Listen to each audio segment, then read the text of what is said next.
Գյուրջան Կասկադ 60 ամիս փուլային վճարում բազմաթիվ առավելություններ։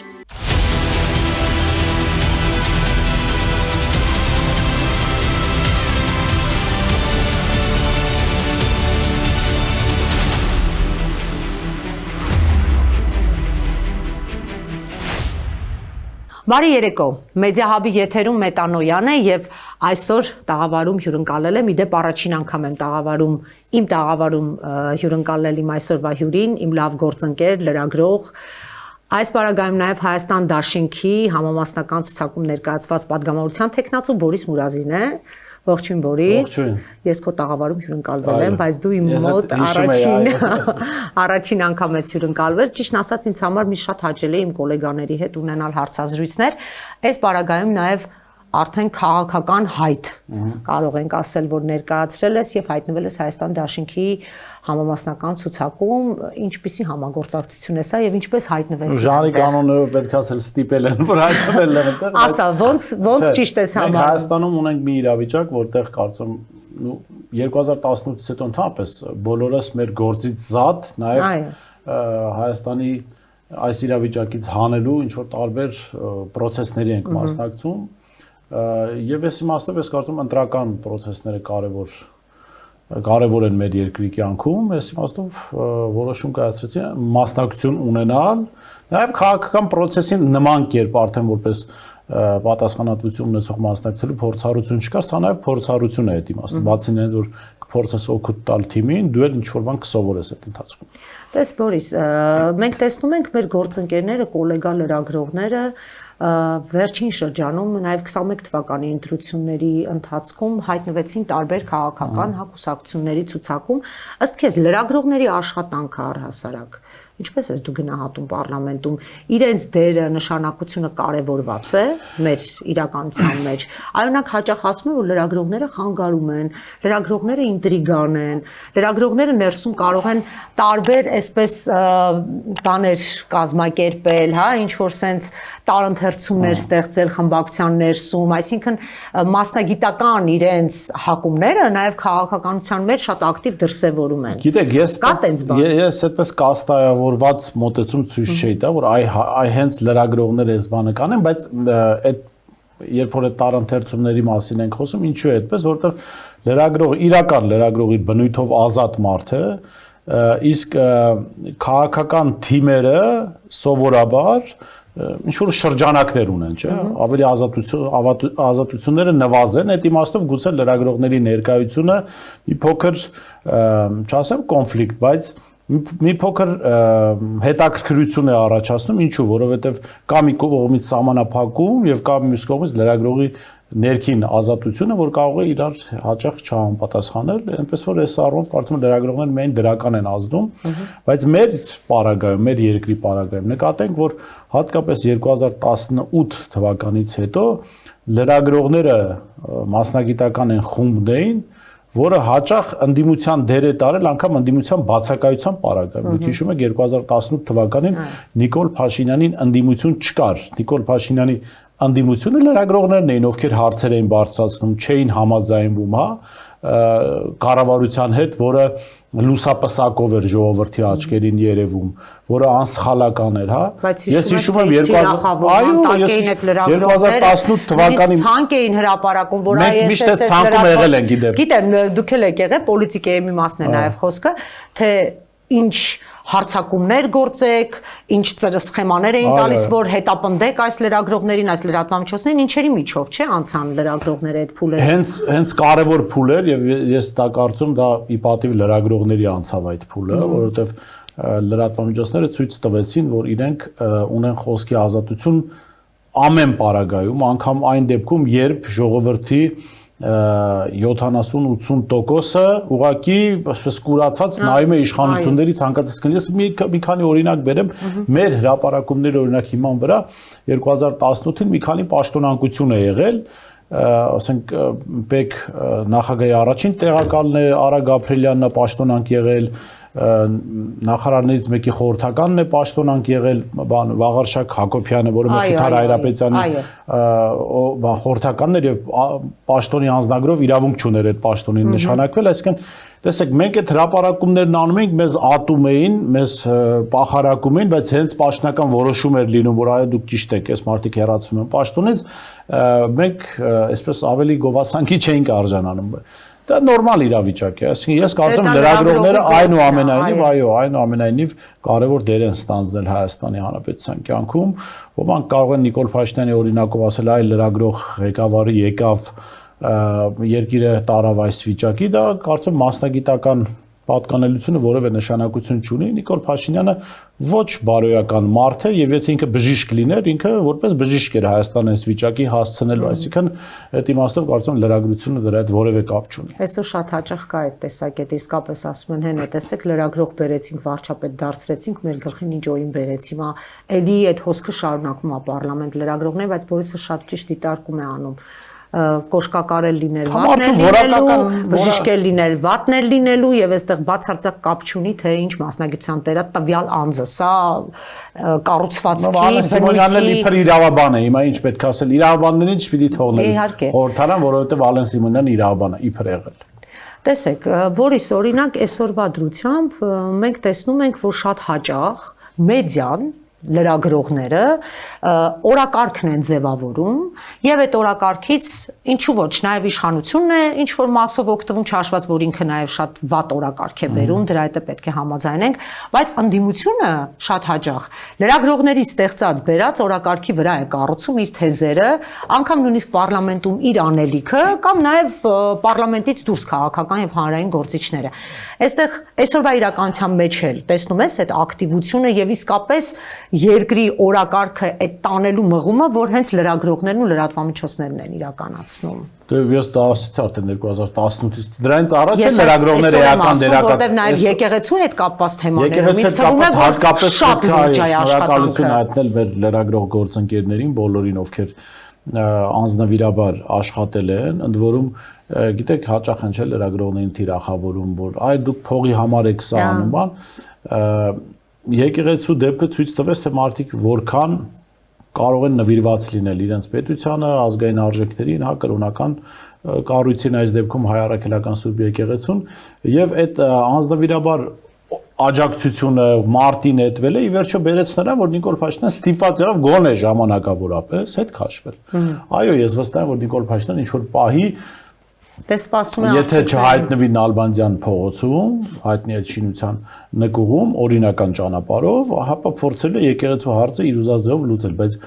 մինչև այս պահը, երբ իրենց պլանավորածը չի ստացվել, այո, գլխավոր դերը իհարկե մեր հայ առաքելական Սուրբ եկեղեցու հոգևոր առաջնորդներինն է, որոնք չեն զիջել Գարեգին երկրորդին է իհարկե գլխավորը, եւ մյուս հոգևորականներին է, բայց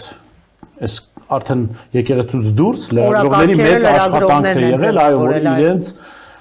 տեղեկատվական քարոզչական օրակարգը չի աշխատել։ Կարողացել են կոնկրետ այո, օրինակ է ցույց տալ, թե մեդիան ինչ դերակատարում ունի։ Այո, երբեմն կարող ենք լսել խոսակցություններ, որ այ լրագրողները օբյեկտիվ չեն կամ դիրքորոշում ունեն, ես դա նորմալ եմ համարում, ես վաղուց դրա մասին խոսել եմ, իմ համար օբյեկտիվ ասվածը շատ այսպես սուբյեկտիվ ընկալում մոտեցում ունի, ինչու որովհետև ասենք մեկը իրեն օբյեկտիվ է համարում, բայց ինքը ունի ինչ-որ կրթական ցենզ, ունի շրջապատ, համոզմունքներ, չէ, իր օբյեկտիվությունը դրանից է բխելու։ Այսինքն չի կարող օրինակ աթեիստ կամ չգիտեմ, այլ դավանանք ունեցող մարդը, որը մերժում է հայ առաքելական եկեղեցու գոյությունը, օբյեկտիվ լինել հայ առաքելական եկեղեցու նկատմամբ։ Չի կարող մարդը, որը ասենք ապրում է Հայաստանում, իրեն համարում է Հայաստանի քաղաքացի, եւ ասել, որ եկեք գիտեք Նիկոլ Փաշինյանի գործողություններին նայենք օբյեկտիվ, լուսաբանենք եւ սա, այդպես չի լինում։ Երբ որ որևէ մարդասպան է մտնում լրագրողի տուն, ինչ անում լրագրողը։ Իր տունը պաշտպանում է, չէ՞։ Անշանակ։ Դե սրանք ասում են չպիտի պաշտպանես, պիտի լուսաբանես, ոնց են օրինակ քո ընտանիքի անդամներին սպանում։ Ես կարծում եմ, որ 20 թվականից հետո, որից ամեն դեպքում անգամ լրագրողների համար սա զուտ աշխատանք չէ։ Ես ես դա եմ ասում։ Եվ սա ինքնության եւ ինքնապաշտպանության մի այսպես բան էր, էլի, process էր։ Այն լրագրողները, որոնք որ մնացին այն կողմում, ցավոք սրտի, նրանք որոշեցին, որ այդ ճանապարհն է ճիշտ, բայց ես այսօրվացիամ տեսնում եմ, որ այն գենետիկ ողնաշարով մի համայնք ունենք մենք, մեծամասնությունը, իրապես մեծամասնությունը, եթե նույնիսկ միկրոֆոնների չափաբաժինը տեսնում ես, որտեղ ինչ է հավաքված, եւ զգում ես, որ եկեղեցու օրինակը, որ վերեցինք, պատահական չէ, զգում ես, որ մարդիկ գնում են իրենց ինքնության հետևից։ Այ նշեցի, որ փող անընդհատ մեղադրանքներ, իբրև լրագրողները գումար են վերցնում էսենամ, չկա տենց բան, չէ՞, չկա տենց բան։ Լրագրողները աշխատավարձ ստանում են։ Այո, դա նորմալ է, աշխատավարձ ստանում են եւ եկեղեցու ի պաշտպանություն եկեղեցու, ինձ համար նաեւ ֆանտաստիկ է, որ նաեւ դու լինելով մեր եզդի բարեկամ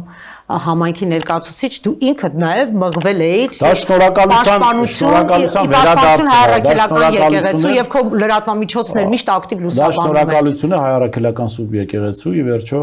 եկեղեցին են առաջին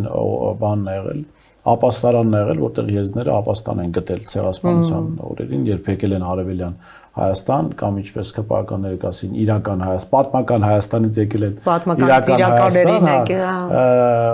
իրենց թուրք եղբայրների արած գործողությունների հետևանքով դրա համար միշտ ընդհանրապես մարդու կյանքում պիտի շնորհակալ լինելու բանը մեծ հանգամանքը մեծ դեր ունենա, մարդը միշտ պիտի շնորհակալ լինի այն ամեն ինչ հավանիչ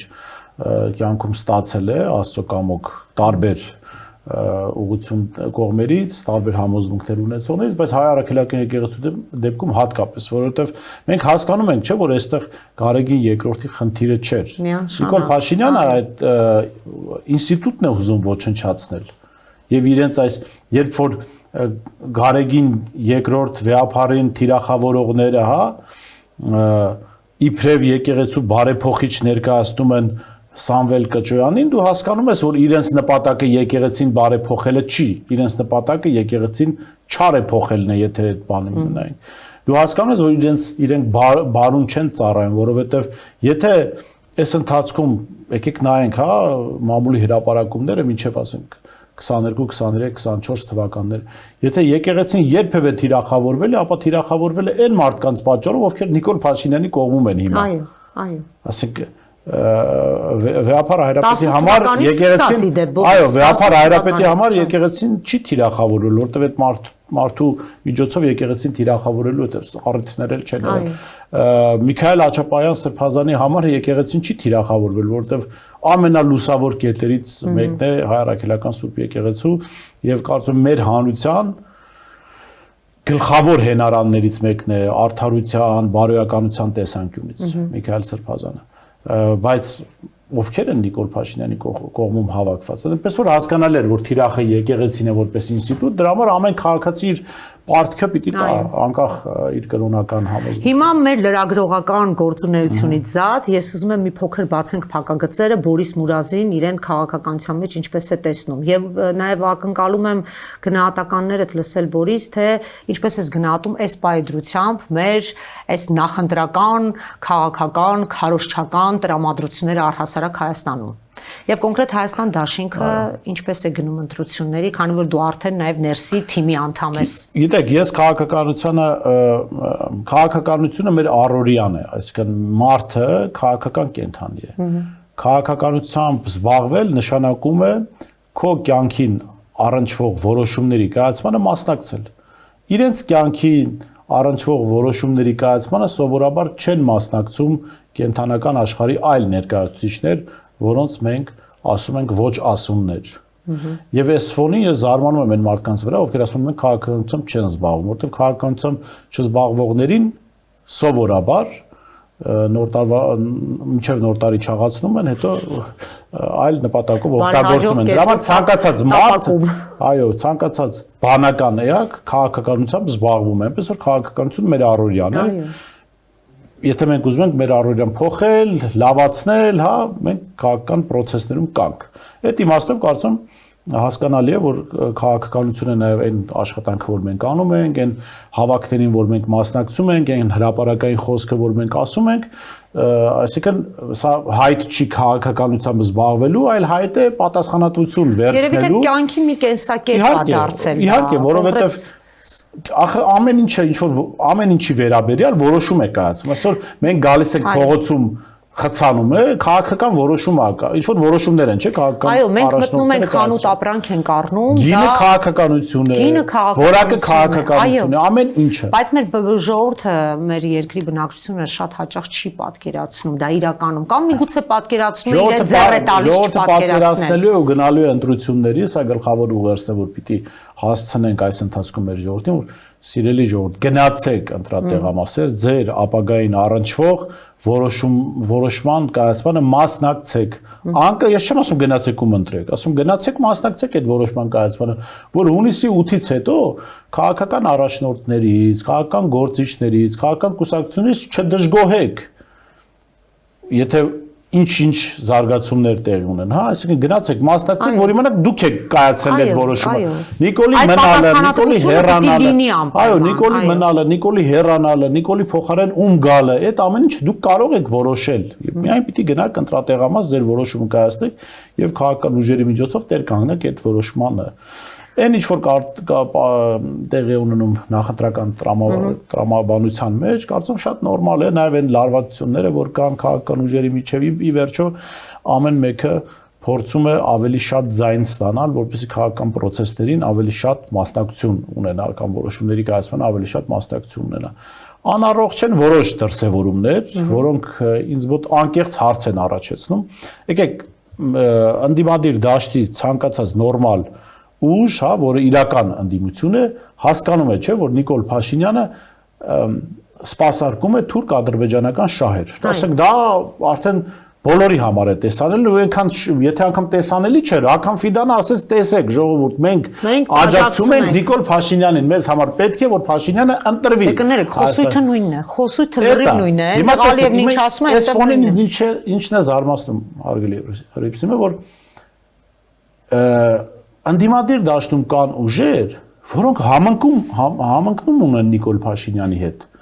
Ինձ զարմացնում է, ինչպես կարող է թուրք-ադրբեջանական տեխնացու Նիկոլ Փաշինյանը ունենալ ինչ որ մոտեցման վերաբերյալ, ընդ որում առանցքային մոտեցման վերաբերյալ համընկում ընդդիմադիր ուժերի հետ։ Եվ որն է այդ բանը, հա, կոնսենսուսը այդ իմաստով։ Մենք լսում ենք տարբեր ուժերի կողմից հայտարարություններ, որ մենք որևէ պարագայում օրինակ Ռոբերտ Քոչարյանին չենք կտրելու։ Ասենք իրենք ասում մենք ցանկացած պարագայում անկախ ժողովրդի կամքից մենք դեմ ենք Ռոբերտ Քոչարյանին, չէ՞, լսել եք։ Նիկոլ Փաշինյանն էլ է, չէ՞, դա ասում։ Ոնց է եղել, որ այդ համընկումը եղել է։ Այդ մարդկանց չի զարմացնում, որ իրենք ուզում են այն, ինչ թուրք-ադրբեջանական տեխնացու Նիկոլ Փաշինյանը։ Ես կարծում այդ մարդիկ չեն գիտակցում ինչ են ասում։ Ինչու, որովհետև պարտադիր չի, գիտեք, որ մարդիկ ամեն մեկի տեխնացուն իհարկե պիտի խոսի իօքուտ իր ուժի տեխնացուի, վարչապետի տեխնացուի, դա շատ բնական է, որովհետև մեկը չի ասում, որ պիտի Ռոբերտ Քոչարյանին գովեն կամ ասեն, այ մենք անպայման ուզում ենք, որ Ռոբերտ Քոչարյանը դառնա երկրի ղեկավար։ Բայց բացառելը նշանակում է այդ հարցով Նիկոլ Փաշինյանի հետ իրենք նույն օրակարգում են, որովհետև ներողություն, եթե ժողովուրդը կայացնի նման որոշում, այսինքն ընդդիմադիր դաշտում ամենաշատ ձայները ստանա Հայաստան դաշինքի։ Ինչ են անելու այդ մարդիկ, Նիկոլին են ընտրելու։ Հիմա տեսեք, այդ խոսակցությունները բնականաբար ավելի մեծ թափ են հավաքում այն պարագայից ելնելով, որ այսօրվա իրականության մեջ արդեն բոլորը սկսել են սոցհարցումներ անել, չգիտեմ, հա։ Այդ սոցհարցումները դուք էլ լավ գիտեք այդ սոցհարցումները։ Բայց հիմա տես, ամեն մեկը իր սոցհարցման կետը ունի, կենտրոնը ունի, ինչ որ մարդիկ կան եւ բացի դրանից ինձ նաեւ վստահեցնում են տարբեր ուժերի քաղաքական գործիչներ հենց իմ տաղավարում հյուրընկալված, ասում են մենք մեր համար ամեն մեկս գիտենք ինչ է, ինչպես է, մենք մեր ներքին ռեսուրսներով այդ ամեն ինչը անում ենք, մենք պատկերը գիտենք, չենք հրապարակում, գիտենք որը ոնց է, չգիտեմ թե ոնց են իմանում, բայց իմանում են։ Հիմա ես կարծում եմ, որ դրա արդյունքում նաև ներողություն ավարտեմ Բորիս ջան, ասում են Հայաստան դաշինքը ընդդիմադիր այդ բաներում հերթականության մեջ իբրև երրորդն է սոցհարցումներում։ Միգուցե սա է, ուղղակի ուզում եմ հասկանալ, միգուցե սա է նաև առիթ տալիս ասելու, որ մենք ամեն մեկս մեր վարչապետի տեխնացուն ունենք, հիմա բնական է, հո չեն ասելու, մենք մեր վարչապետ տեխնացուն թողենք Ռոբերտ Քոչարյանի վարչապետ տեսնենք։ Դրա մասին չի խոսքը։ Սա նորմալ չի, դրա մասին չի խոսքը, որը մեկը չի ասում իրենց վարչապետի տեխնացուին չգովերքեն, չգովազդեն, չասեն, որ մենք տեսնում ենք երկրի առաջնորդ լիդերին, այո։ Դրա մասին չի խոսքը, խոսքը բացառելու մասին է, որովհետև նախընտրական process-ներն այնպիսին են, որ քարոզարշավի ընթացքում շատ բան կարող է փոխվել։ Նախ այդ սոցհարցումներին ես չեմ հավատում ոչ թե այն պատճառով, որ ասենք իրենց տված թվերով իմ ուզած պատկերը չի, որովհետև կոնկրետ պատճառները գիտեմ, որ այս հաճախ սոցհարցումները պատվիրված են, ընդ որում գալիս է կուսակցություն, որը ասենք կուսակցական բյուջեում կարող է 5607 դրամ ունի, ասում են մենք պատվիրել ենք սոցհարցում։ Նորմալ, ռեալ սոցհարցում մի քանի $13000 արժի։ Բա ոնց ես վճարել այդ սոցհարցումը, եթե դուք ունեք կուսակցական բյուջե չունեք։ Բայց սա էլ մի կողմ թողնենք, սոցհարցումների մասին խոսանք, ես էլ օրինակ ունեմ տվյալներ, բայց լրիվ այլ աղբյուրներից։ Դու ընտրության տրամաբանությունը գիտես, որ կարող է գալ ինչ-որ պահ, որ ասենք այս ինչ ուժը, որը ըստ քո իմացած սոցհարցման ստանում էր 8-9%, հանկարծ ստանասենք 30%։ Իրավիճակը փոխվի։ Այդ բացառելն է անհասկանալի։ Դրա համար այս իմաստով շատ կարևոր է օրինակ Հայաստան Դաշինքի հայտարարությունը, որտեղ ասված է, որ մենք գնալու ենք համագործակցության այն ճանապարհով, որը Նիկոլ Փաշինյանն հեռացնելու իշխանությունը, այսինքն մենք մեզ համար չենք դնում արգելքներ, որ կամ էս կլինի, կամ մենք կլինենք, կամ Նիկոլը չի լինի, կամ Նիկոլը թողնա վարչապետ, ինչը մենք լսում ենք հաճախ ընդդիմադիր ուժերից ոչ ուղիղ տեքստով, բայց ասում են բացառման ճանապարհը դրա մասին է խոսում։ Սոցհարցումների մասին խոսենք, հա, ես մեր կողմից իրականացված սոցհարցում չէ, գիտեմ Եվրամիության կողմից եկել են սոցհարցում անելու այստեղ Վրաստանից, կոնկրետ մասնագետներ եկել էին Վրաստանից։ Ու ըստ այդ սոցհարցումների ես տեղերը չեմ ասի, ով որտեղն է զբաղեցնում, բայց Ռոբերտ Քոչարյանի առաջնորդած դաշինքը այս պահին ունի 12-ից մի քիչ ավելի մինչև 13% ձայն կարող է ստանալ, եթե այս կիրակի տեղի ունենային ընտրությունները, բայց դա ունի նաև աճի հնարավորություն։ Հաշվառները, որտեղ քարոզարշավը ում չի սկսվել։ Մինչև ինչքան որ կաշխատեն, այսինքն ռեալ ընդդիմադիր դաշտը, որովհետև 70% է, այսինքն Նիկոլ Փաշինյանին մերժողների թիվը 70%-ից ավելին է մեր հանրապետության տարածքում եւ այդ 70%-ի մեջ կարելի է աշխատել։ Այս պահին հիմա Ռոբերտ Քոչարյանի առաջնորդած ուժը ունի ավելի քան 12% աջակցություն։ Ես հիշեցնեմ 21 թվականին նույն այդ սոցհարցումների տվյալներով Ռոբերտ Քոչարյանի առաջնորդած դաշինքը ուներ 6.5% աջակցություն ընտրություններից առաջ։ Բայց 6.5-ը մի քանի անգամ, չէ, 21-ու ինչքան։ Հա։ Այդ ընտրության արդյունքները մի քանի վերջում մի քանի անգամ ավելացվեց, այսինքն նախընտրական process-ը շատ կարևոր է այս իմաստով։ Մնացած ուժերի թվերն էլ գիտեմ, չեմ ասի, տեղերն էլ չեմ ասի, ինչու որտեվ որ չասեն որ այ դու այս մեկին գովազդում ես, չգիտեմ, այս մեկի։ Դուք ձեր ուժի մասին խոսեցիք։ Ես Հայաստան Դաշինքի մասին ասացի, եւ այս հարցումները արվել է Եվրամիության կողմից մասնագետները եկել են Վրաստանից, ու այնտեղ կան կապեր, ընկերներ կան, իրենց միջոցով այդ թվերը։ Հիմա տեսեք, Բորիս, դուք նշեցիք, որ այ բացառում են Ռոբերտ Քոչարյանի վարչապետ լինելու հանգամանքը, այսպես հա, կոնկրետ ժխտելով այդ հանգամանքը, բայց մենք նաև տեսնում ենք, որ Հայաստան Դաշինքի նկատմամբ անբարեհունչ, այսպես ասած, մոտեցումներ նաև ցուցաբերվում է վերջին շրջանում, կոնկրետ որ Ռոբերտ Քոչարյանը պետք է չմասնակցի ընտրություններին, այսպիսի կոչեր, այսպիսի գրառումներ, այսպիսի հրապարակումներ, հարցազրույցներ վերջին հիմնավորումը ո՞րն է, հիմնավորումը։ Ես չգիտեմ, ես ուզում եմ պատկերացնել, թե դուք ոնց եք այս պահով ես այդ մարդկանց որ նայում եմ։ Հարցի մոտենում, Բորիս։ Ես այդ մարդկանց որ նայում եմ, ասենք մեկը Արման Թաթոյանն։ Օրինակ հանգարում է, նա պետք է չլինի, մեկը Արման ժամանակ անցել է, ահա, մեկը Արման Թաթոյանն էր, ով հայտարարեց, որ Ռոբերտ Քոչարյանը թող չմասնակցի ընտրություններին, որ ինքը Նիկոլին հաղթի։ Այո։ Չէ, Արման Թաթոյան։ Այո։ Արման Թաթոյանը այդ հայտարարությունից հետո ըստ էության Դաշինքի համագործակցության թուղթ ստորագրեց Հայաքվեի հետ։ 1.5 ամիս հետո ինչ եղավ, հուշեք ինձ։ Հա, ապահարզան։ Ծրվեց, չէ՞, դաշինք։ Երկու օր առաջ, այո, իրենք մի քաղաքական առաջնորդության հայտ ներկայացած մարդ, որը չգիտի իր սկսած համագործակցությունը 1.5 ամիս հետո ինչա լինելու։ Ինքը Ռոբերտ Քոչարյանին խորհուրդ է տալի անել կամ այս կամ այն բանը։ Ես ավելին ասեմ, ես օրինակ տեսնում եմ այդ գրառումները անող մարդկանց, որոնք եթե իրենք առաջադրվեն, իրենց 6 հոգանոց ընտանիքում իրենք կստանան 25% ձայն։ Ընդ որում այդ 25%-ը վստահեցնում եմ ձեզ իրենց կանայք չեն, որովհետև կանայք դրանց շատ լավ են ճանաչում, իրենց ձեն տվող չեն։ Ես կարծում իրենց կանայք ձայն կտան Ռոբերտ Քոչարյանին։ Իրենց ձայն կտան իրենց երեխաներն էլ քաղաքական process-ներից լավ ծանոթ չեն։ Բայց եթե դուք այդքան ամեն ինչը լավ պատկերացնում եք, հա,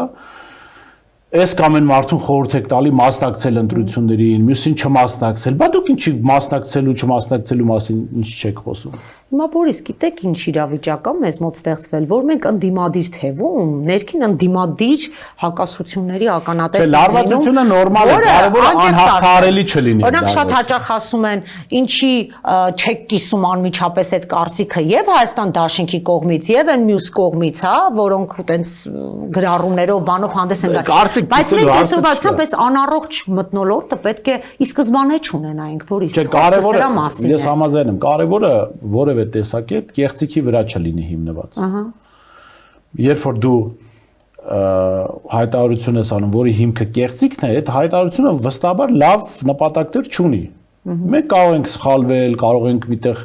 սխալ հաշվարկ անել, բայց ի սկզբանե կեղծիքի վրա հիմնված առաջարկը, հայտարարությունը լավ բանի մասին չի։ Իհարկե լավ բանի մասին չի։ Տեսեք, երբ որ ասում են Բայց այդ փոխադարձ վիրավորանքները ամենազզվելի եւ ամենավատձեռ տարբեր, ասենք տելեգրամյան ալիքներով նրանք են ասում, ձեր թևից ինչ որ ըստ այն մի կողմի ասում են իրենք են դա հրահրում, իրենք են անում, որևէ մեկը չունի փաստ էլի, որը ոնց է։ Մինչև հիմա որևէ մեկի անունը տվել ենք, չէ։ Նախընտրական տրամաբանության մեջ շուտ անուններ չեն ընչել, չէ՞, ոչ վիրավորել են, ոչ ավել պակաս բան ենք ասել։ Գիտեք, տարբեր տելեգրամ ալիքներին հղում անելով, շատ ծիծաղել է, որ լուրջ մարդը հղում անում, ինչ-որ տելեգրամ ալիքի, ինչու։ Գիտեք, այնպիսի կողքից այնպիսի տպավորություն է, որ այս ինչ-որ հարց են իրար լուծում, մենք էլ չենք հասկանում ինչա կատարվում։ Այդ մարդիկ պիտի հասկանան, որ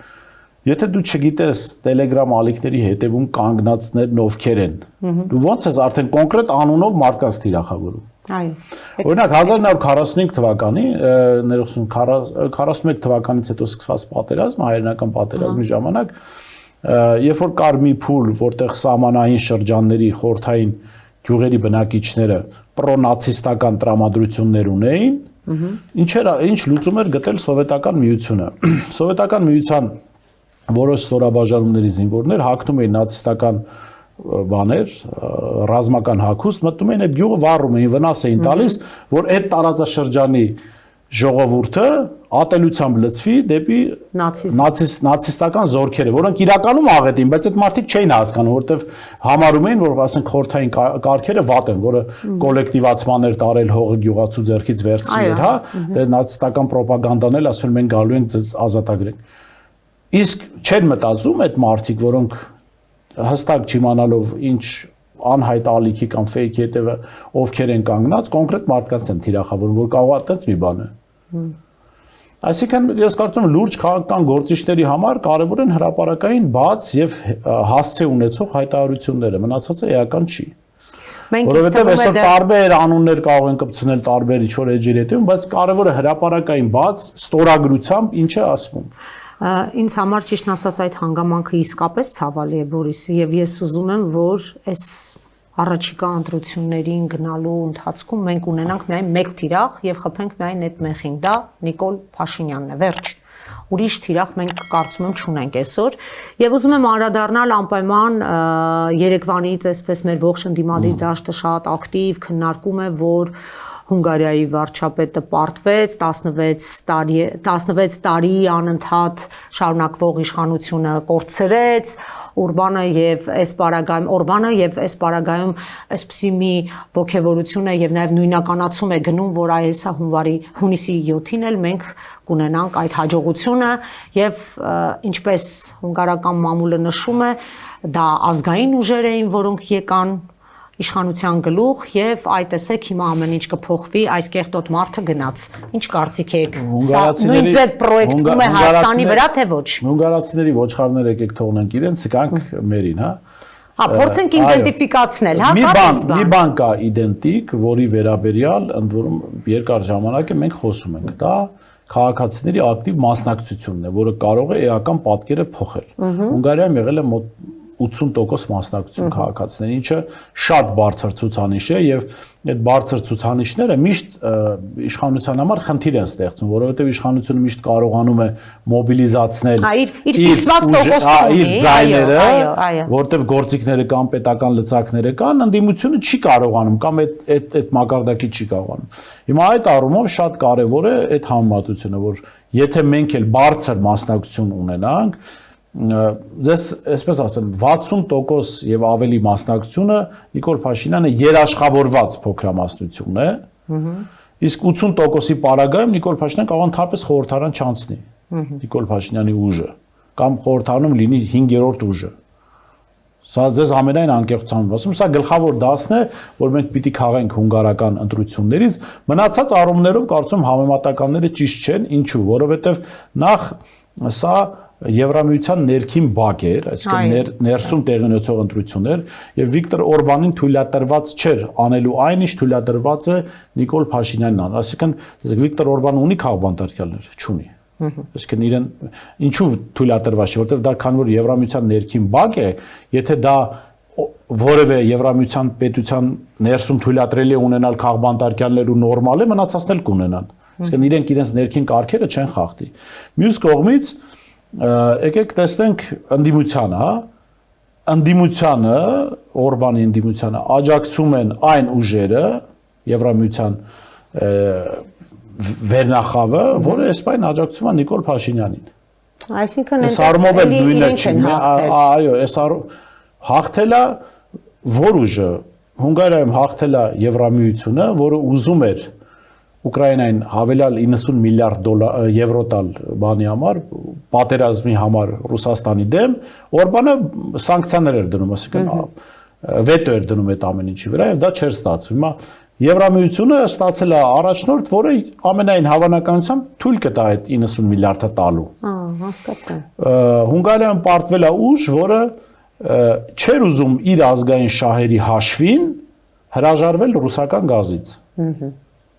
Անկախ նրանից մենք Վիկտոր Օրբանին անձնապես ինչ վերաբերմունք ունենք, Գուրգեն Մարգարյանի պատմության հետ կապված, ավելի զգայուն ենք Օրբանի քաղաքագիտական տեսանկյունից մոտենանք։ Ես հասկանում եմ, բայց մեզ մոտ այդ էմոցիոնալ զգացական մասը գերիշխում է եւ երեխանից միգուցե այդ ուրախությունը նաեւ կապակցված է քարոզչական իմաստով ողջավորության մեջ որևէ վատ բան չկա, լավ է, որ հանրությունը ողջավորվում է, բայց ես վախենամ, որ դա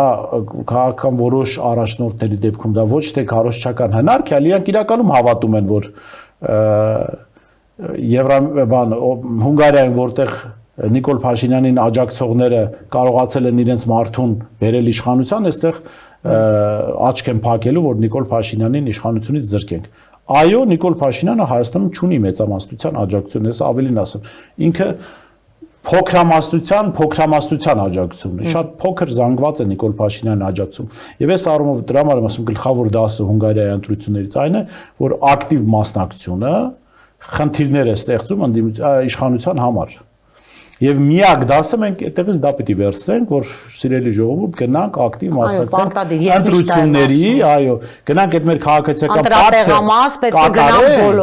քաղաքացիական պարտքը կատարենք, որ կուսակցություններից, քաղաքական ուժերից էլ պահանջենք այդ կամքի արդեն իրական գետնի վրա իրականացումը։ Թե չէ տանը նստած դժգոհենք Նիկոլ Փաշինյանից, հետո ասենք, այս ընդդիմությունը ինչի չփոխեց Նիկոլ Փաշինյանին։ Նիկոլ Փաշինյանի բոլոր հաղթանակների հիմքը եղել է ցածր մասնակցությունը, եւ 21-ին հանրությունը քիչ մասնակցել, եւ 2023-ի Երևանի ընտրություններին է քիչ մասնակցել, չնայած այդ դեպքում էլ պարտվեցին, բայց այնտեղ անասնագողությամբ զբաղվեցին, քաղաքապետ ընտրեցին։ Գյումրի օրինակը ցույց տվեց, որ ակտիվ մասնակցությունը գրեթե 60% մասնակցություն էր եղել, քաղաքացիական պայմանագիրը պարտվեց ուղղակի։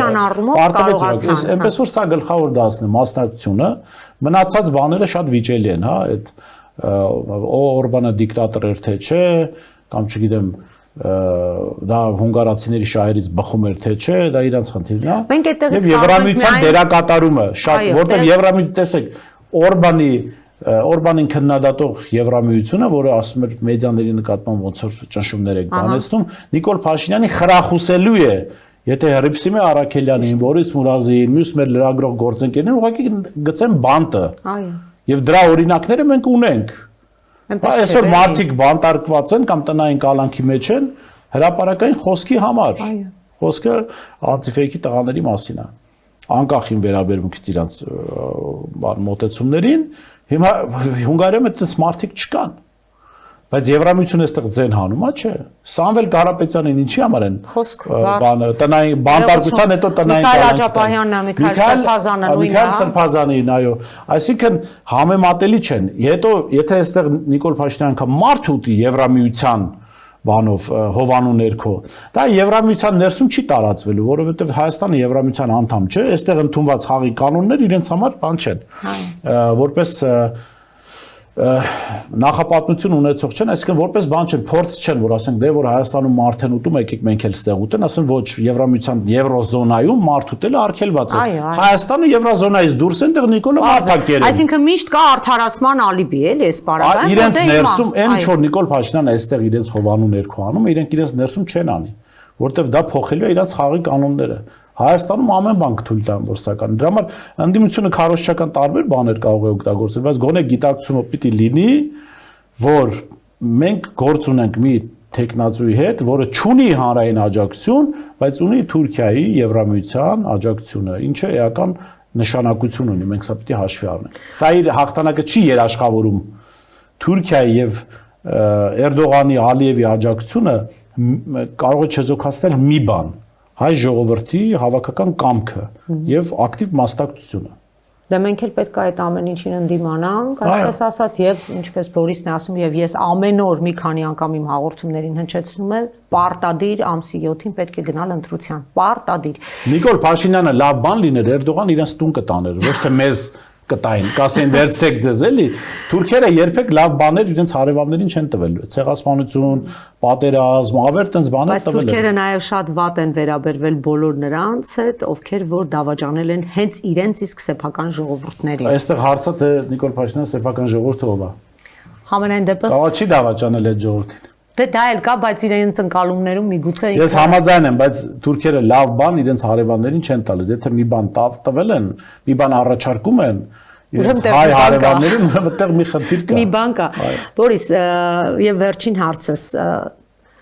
եթե իշխանություն չի ձևավորում մեր այսօրվա ընդդիմությունը,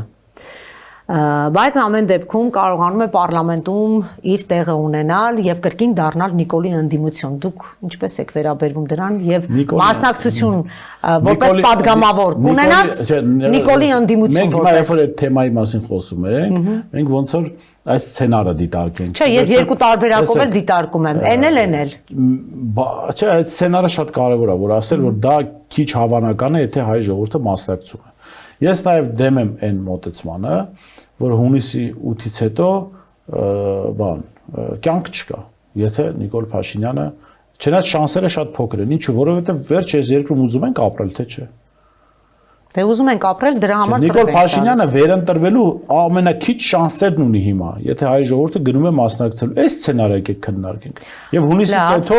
հունիսի 7-ից հետո եկեք փորձենք։ Բայց կա դրա հակառակ տարբերակն էլ, չէ, Բորիս ջան։ Խոսքը սրա մասին է։ Այդ ուրիշ բան, որ մենք չենք ուզում դա դիտարկենք, բայց պետքա դրա հետ էլ, չէ, առերեսվել։ Այն մարդիկ, որոնք ասում էին, որ ասենք հունիսի 20-ից հետո, եթե Նիկոլ Փաշինյանը ընտրվեց, ապա Հայաստանը վերանալու է։ Այդ մարդիկ շարունակեցին, չէ, ապրել Հայաստանում։ Ու հիմա դրան իրենց մի մասը ոնց որ 2026-ի ընտրություններին է մասնակցում, չէ։ Ուզում եմ ասել, բայց Բորիս ջան, ինչքան բան են կորցրել մենք այս 5 տարվա մեջ մենք։ Բա կորցրել ենք ինչի համար, որտեղ դրությամբ երբ նայում ես 21 թվականին մենք շատ ավելի իդեալական վիճակում ենք, քան թե այսօր։ Կորցրել ենք, որովհետև մենք լուծումներ չենք գտել մեկ, կորցրել ենք, որովհետև այսօր էլ ու էլի կկորցնենք մենք, եթե մարդիկ չորոշեն ազատվել Նիկոլ Փաշինյանից։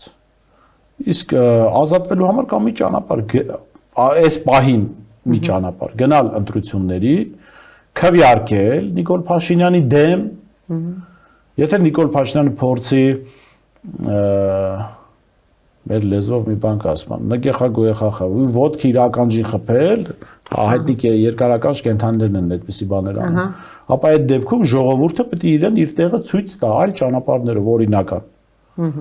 Այսինքն կամքը պետք է լինի որոշում, որ մենք հեռացնում ենք Նիկոլ Փաշինյանին եւ հեռացնենք Նիկոլ Փաշինյանին։ Դրա համար, երբ որ մենք քննարկում ենք ուրիշ սցենարներ,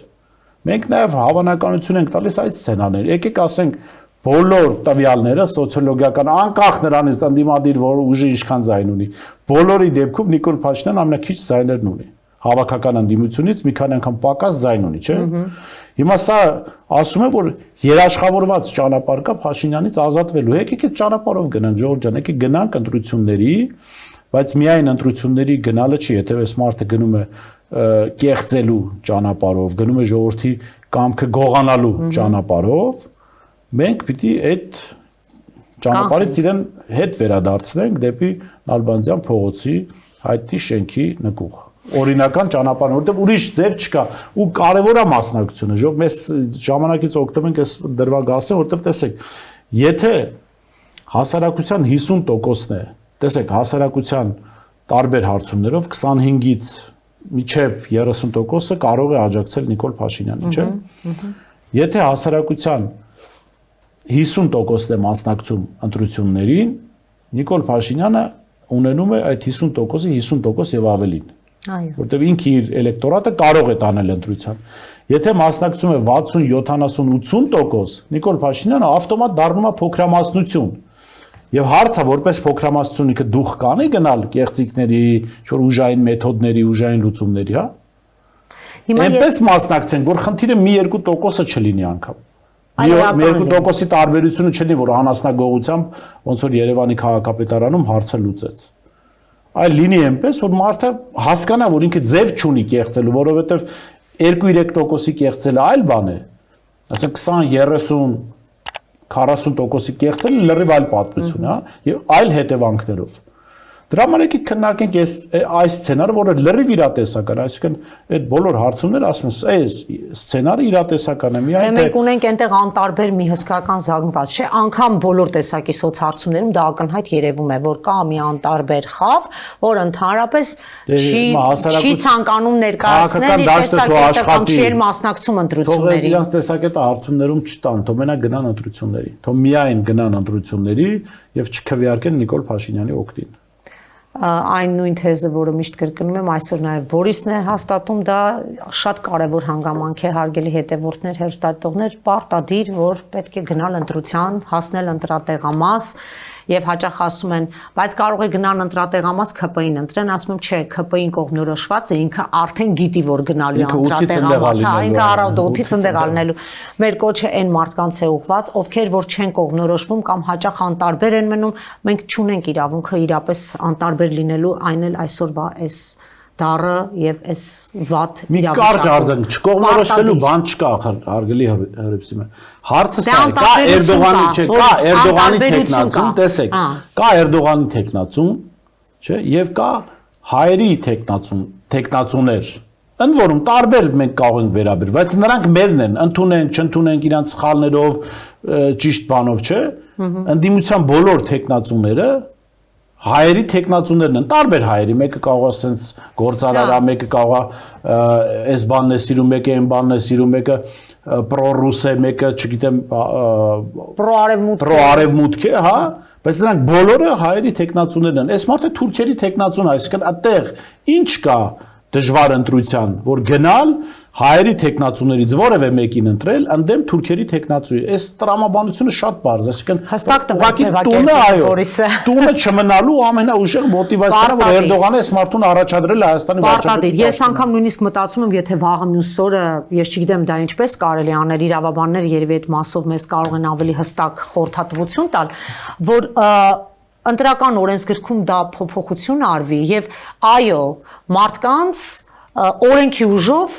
նաև պարտադրվի, որ պետք է գնան ընտրության, որ մարդը իմանա այդ պատասխանատվությունը, որ ինքը չլինի անտարբեր, որ հասկանա, որ ինքը կատարել է այս ընտրությունը եւ եթե չի հաջողել, ապա հաջորդ ընտրություններում ինքը պետք է վերանայի դա, բայց ինքը կրկին պարտավոր է գնալ ընտրության, որտեղ եթե մենք ունենք Հայաստանի Հանրապետության անձնագիր, մենք այդ պատասխանատվությունը նաև պետք է արտահայտենք ընտրությամբ, ինչպես գնալու ընտրության մի անգամ գնացեք թակավոր ընտրեք, բրցնենք, ասեք էլ ընտրության չգնանք, թակավոր ունենք։ Բայց քանի որ մենք ժողովրդավարական թակավորել գիտեք ում պետք է ընտրենք։ Շատ լավ, Բորիս, շնորհակալ եմ այսօրվա զրույցի համար, փորձեցինք այսպես բազմակողմանի հարցին նայել, ինձ մնում է եւս մեկ անգամ հիշեցնել, որ այսօր Մետանոյայի տաղավարում հյուրընկալել է իմ լրագրող գործընկեր Politic AM լրատվական կայքի խմբագիր, նաև Հայաստան դաշինքի համամասնական ցուցակով արդեն առաջադրված պատգամավորության տեխնացու Բորիս Մուրազին, իսկ մենք կհանդիպենք 5 շաբթի օրը, լավ մնացեք առայժմ։